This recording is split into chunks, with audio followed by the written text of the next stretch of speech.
اے ایمان والو، کسی بھی معاملے میں اللہ اور اس کے رسول صلی اللہ علیہ وآلہ وسلم سے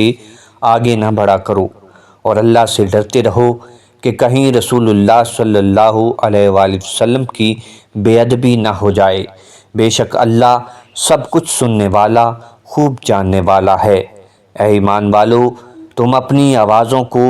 نبی مکرم صلی اللہ علیہ وآلہ وسلم کی آواز سے بلند مت کیا کرو، اور ان کے ساتھ اس طرح بلند آواز سے بات بھی نہ کیا کرو جیسے تم ایک دوسرے سے بلند آواز کے ساتھ کرتے ہو۔ ایسا نہ ہو کہ تمہارے سارے اعمال ہی ایمان سمیت غارت ہو جائیں اور تمہیں ایمان اور اعمال کے برباد ہو جانے کا شعور تک بھی نہ ہو۔ بے شک جو لوگ رسول اللہ صلی اللہ علیہ وآلہ وسلم کی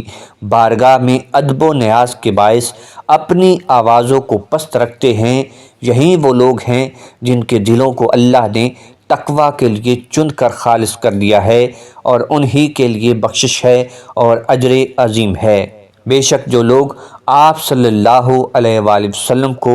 حجروں کے باہر سے پکارتے ہیں، ان میں سے اکثر آپ کے بلند مقام و مرتبہ اور آداب تعظیم کی سمجھ نہیں رکھتے،